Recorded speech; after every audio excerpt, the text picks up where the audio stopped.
Halo Sobat Instu, welcome back to Easy to You.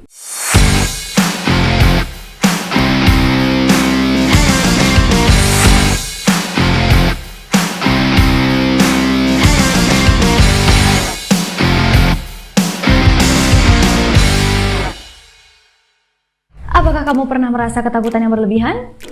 Jika pernah, mungkin bisa jadi kamu mengidap fobia. Nah, kata fobia ini sebenarnya udah nggak asing lagi di telinga kita ya teman-teman. Dikarenakan fobia ini sering nih kita ucapkan kalau misalnya ada teman-teman yang takut karena ini, terus kita nanya gitu, kamu fobia ini ya? Gitu. Nah, tapi untuk lebih jelasnya ada baiknya kita mengetahui sebenarnya apa sih itu fobia.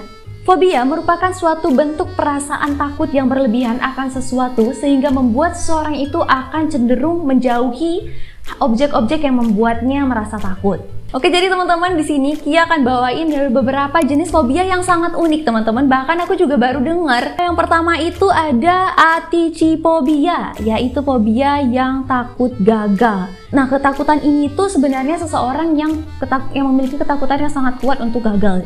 Jadi kalau dia tuh udah punya ketakutan ini ataupun fobia ini, dia tuh akan lebih memilih untuk menghindari hal-hal yang bisa membuat dia gagal. Misalnya wawancara kerja, ujian, atau apa deh, apa lagi ya? Kalau misalnya hubungan bisa, hubungan sosial gitu. Dia tuh lebih memilih untuk gak mencoba membuat hubungan sosial yang baru, mungkin dengan teman atau dengan pacar atau pasangan, karena dia takut akan kegagalan dan mengecewakan orang. Nah, biasanya teman-teman, penyebab dari fobia ini itu karena adanya riwayat dari keluarga ataupun pengaruh lingkungan lainnya atau bahkan ada traumatis. Oke, Sobat Istu, selanjutnya kita akan beralih ke fobia yang kedua, yaitu namanya barofobia atau biasa disebut sebagai fobia takut terhadap gravitasi. Jadi orang-orang yang seperti ini tuh biasanya mereka itu akan takut terhadap gravitasi yang tiba-tiba jatuh kepada mereka dan menyebabkan cedera ataupun kematian. Nah, orang-orang yang mengidap fobia gravitasi ini sebenarnya rada pusing juga ya teman-teman kalau misalnya menjalani kehidupan sehari-harinya, karena mungkin misal contohnya nih ya, mereka lagi jalan terus mereka melihat hal-hal di sekeliling mereka, baik itu langit atau apapun, dan mereka tuh ngebayangin kalau itu bakal jatuh ke mereka dan menyebabkan mereka cedera ataupun mereka meninggal gitu teman-teman. Nah, itu kan sulit ya. Nah, sebenarnya barofobia ini juga diidap oleh orang-orang yang takut melihat gambar-gambar luar angkasa seperti itu. Nah, untuk orang-orang yang mengidap penyakit ataupun fobia seperti ini itu bisa kok diatasi dengan mengikuti psikoterapi yang ada di tempat terdekat. Oke, selanjutnya adalah cerophobia, yaitu takut akan kebahagiaan. Sebenarnya agak sulit ya teman-teman kalau kita mengidap fobia ini, dikarenakan mayoritas dari kita semua pasti menginginkan kebahagiaan, ketenangan, kesejahteraan seperti itu ya. Dikarenakan emang ada ya orang yang nggak mau bahagia. Tapi di fobia cerophobia ini itu dia lebih menekankan kepada ketakutan berlebihan terhadap perasaan bahagia. Mungkin ketika dia memiliki perasaan yang sangat bahagia, dia takut setelah itu akan ada kesedihan yang melandanya, seperti itu ya teman-teman. Dan mungkin ketakutan seperti ini juga pernah terjadi di antara kita. Kita tuh lebih memilih bahagia yang biasa-biasa aja gitu, karena takut ntar jatuh kayak gitu. Wajar sih, tapi ini konteks, sekali lagi ini konteks orang yang berlebihan ya teman-teman. Nah, selanjutnya kita akan beralih ke aesoptofobia, fobia takut cermin atau melihat bayangan sendiri di cermin. Ini sebenarnya rada susah teman-teman, apalagi buat cewek. Bayangin aja kalau misalnya kalian itu mau dinner, kalian itu mau ke pasar, mau ngampus, mau sekolah, mau ngapain pun itu, keluar rumah, kalian berdandan, terus kalian nggak lihat cermin, itu kan rada susah ya. Karena adanya ketakutan di dalam diri kalian, dan menurut Kia ini adalah sesuatu yang bisa kita lawan seperti itu. Perlahan, oke, yakin pasti bisa. Nah, buat kamu yang mungkin sedang ada di posisi ini, ayo pelan-pelan kita bangkit dan cari caranya. Oke, selanjutnya juga ada namanya hedonofobia atau fobia takut merasa nyaman dan enak. Nah, sebenarnya fobia yang satu ini tuh 11-12 sama fobia yang pertama. Tapi bedanya kalau misalnya di fobia hedonofobia ini itu rasa ketakutan akan kebahagiaan ataupun kesenangan yang mungkin bisa jadi jatuh cinta juga takut gitu teman-teman. Nah, tapi menurut Kia sendiri kalau misalnya di fobia yang satu ini itu dia lebih menekankan tentang perasaan gak enakan sama orang gitu. Nah, sebenarnya hal-hal seperti itu kan sering terjadi kan di kehidupan kita. Misalnya kita kayak, aduh nggak enak banget sama dia karena bla bla bla kayak gitu. Nah sebenarnya hal itu adalah hal yang wajar kalau itu masih dalam porsi yang normal. Tapi kalau misalnya teman-teman ngerasa itu sudah berlebihan, mungkin teman-teman udah kena fobia. Nah teman-teman untuk meradapi rasa-rasa seperti itu akan merasakan perasaan bersalah ataupun takut mengecewakan orang terdekatnya seperti itu. Sehingga itu akan menjadi tembok ataupun dinding yang besar untuk dia bisa keluar dari zona itu dan memulai hal yang baru. Oke, selanjutnya teman-teman kita akan beralih ke salah satu fobia yang sangat unik. Ini jujur cara bacanya gimana tapi ini panjang banget. Namanya boleh kalian lihat di sini, yaitu ada, kita coba baca ya teman-teman ya. Hippopotomonstrosequipedaliofobia ataupun fobia takut kalimat panjang. Jujur Kia baru dengar juga gimana fobia takut kalimat panjang. Nah di sini tuh ternyata orang yang takut kalimat panjang ini ketika orang melihat kata-kata yang bersuku katanya banyak gitu. Sementara yang lain takut akan kata-kata yang panjang dan tidak jelas. Bahkan beberapa orang ada yang takut pada kata-kata umum yang panjangnya lebih moderat. Nah, fobia spesifik ketakutan ini tuh akan kata-kata panjang ini mempengaruhi 3 hingga 15% populasi. Jadi kalau misalnya kalian kira-kira mengidap ketakutan kalimat panjang, lebih baik kalian menghindarilah kata-kata seperti itu ya. Karena orang-orang yang terkena ini ataupun gejala eksternalnya itu perlu kalian coba untuk evaluasi diri ataupun lihat diri kalian. Kalau misalnya kalian mengidap beberapa gejala eksternal berikut, berarti mungkin bisa jadi kalian mengidap fobia atas kalimat panjang tadi.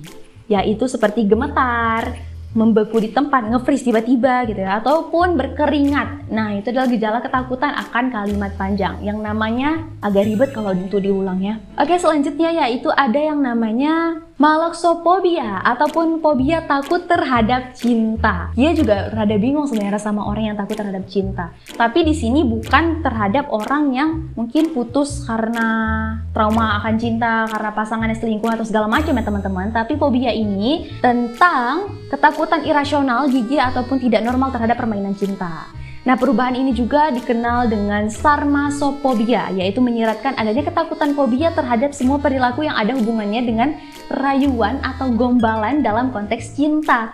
Mungkin ini orang-orang yang pernah digombal tapi berlebihan kali ya. Nah, efeknya itu bagi seseorang yang mengidap fobia ini itu dapat merasa cemas ketika menghadapi situasi yang berkaitan dengan permainan cinta. Oke, kita kesampingkan dengan fobia yang ini mungkin buat teman-teman yang pernah dikecewakan oleh pasangan kalian ataupun ya apapun itulah tentang cinta karena selingkuh atau apalah kasusnya yang parah-parah gitu. Jangan pernah trauma teman-teman, ingat dan yakin bahwa setiap manusia itu pasti berbeda dan jangan takut ataupun trauma karena satu orang yang pernah mengecewakan kita. Oke, kita akan lanjut ke jenis fobia selanjutnya yaitu selenophobia, fobia takut terhadap bulan. Selenophobia ini adalah ketakutan irasional terhadap bulan ataupun cahaya bulan. Fobia ini spesifik tentang ketakutan yang sangat kuat terhadap sesuatu yang tidak menimbulkan ancaman nyata. Ini rada susah ya teman-teman kalau misalnya teman-teman tuh keluar malam. Kalian tuh lagi keluar malam misalnya beli jajan ataupun apapun itulah, terus kalian ngelihat bulan itu kalian ketakutan, itu rada susah ya sebenarnya. Dan semoga fobia ini tuh nggak ada di sekitar kita. Oke, selanjutnya ada yang namanya taurophobia ataupun fobia takut banteng. Ini nggak harus orang terkena fobia juga, sebenarnya kita juga takut sama banteng ya. Kalau misalnya ada banteng pasti kita bakal ngehindarin. Taurophobia ini berasal dari kata tauro, yaitu dari bahasa Yunani, berarti banteng, dan fobia adalah bahasa Yunani juga yang berarti takut. Nah, fobia ini tuh muncul karena adanya traumatis atau bisa jadi faktor keturunan ataupun genetika. Dipercayai bahwa faktor keturunan, genetika, dan kimia otak bergabung dengan pengalaman hidup untuk memainkan peran utama dalam perkembangan fobia. Oke, selanjutnya ada yang namanya, ini fobia terakhir yang rada unik yang akan kita bahas teman-teman, yaitu namanya uranophobia. Fobia takut dengan surga. Jujur Kia agak shock juga sebenarnya waktu tahu ternyata ada nih fobia orang takut dengan surga gitu kan. Mungkin karena di sini mereka menjelaskan karena surga itu kan tempat menyenangkan ya untuk dikunjungi, tapi mereka itu takut terhadap malaikat yang katanya malaikat itu bersayap seperti itu. Tapi bagi keyakinan kita dan keyakinan Kia sendiri, umat Islam gitu, surga itu bukan suatu hal yang ditakuti, tapi justru itu menjadi suatu hal yang harus diperjuangkan gitu ya.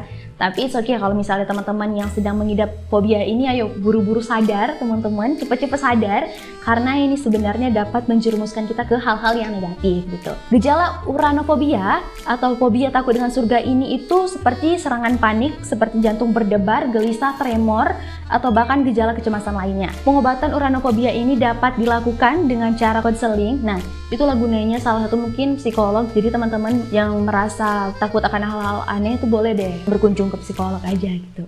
Meskipun surga adalah tempat yang menyenangkan untuk dikunjungi, seperti kepercayaan kita bersama, namun ada juga orang lain yang berpikir bahwa ketika di surga itu adalah mereka akan berisiko ditarik ke surga karena di surga itu merupakan tempat untuk ada hukumannya bumi, hukuman untuk membalas hukuman yang kita buat di bumi gitu, perbuatan yang kita buat di bumi. Nah sebenarnya itu kan ada surga dan neraka ya teman-temannya, tapi kita tidak bisa salahkan karena setiap orang itu punya permasalahan hidupnya masing-masing. Namun jika kamu salah satunya, yuk pelan-pelan kita ubah mindsetnya dan hubungi orang-orang terdekat ataupun orang-orang yang bisa mengatur kamu dan membantu kamu dalam mengurangi kecemasan kamu. Oke teman-teman semua, yang perlu kita tanamkan dalam mindset kita adalah bahwa rasa takut itu adalah sebuah perasaan dan jangan sampai kita bisa dikendalikan oleh itu. Jadi sebisa mungkin kita harus bisa mengendalikan diri kita. Apapun ketakutannya, kamu harus tetap menghadapi ketakutan itu. Jangan sampai ketakutan itu dapat merugikan kamu dan membuat penyesalan di suatu hari nanti, atau bahkan mengganggu kenyamanan kamu dalam menjalani kehidupan sehari-hari. Karena kamu harus ingat bahwa ketakutan itu bersifat sementara, sedangkan penyesalan itu bersifat selamanya. Sekian pembahasan kita pada kali ini, semoga dapat bermanfaat untuk teman-teman atau bahkan menghibur ya jatuhnya. Semoga kita juga dapat dihindari dengan hal-hal aneh seperti ini, dan kita terus dapat memperbaiki diri kita dan upgrade diri kita untuk menjadi orang yang lebih baik lagi ke depannya. Jangan lupa like, comment, and subscribe. Easy to you, easy to understand, and see you!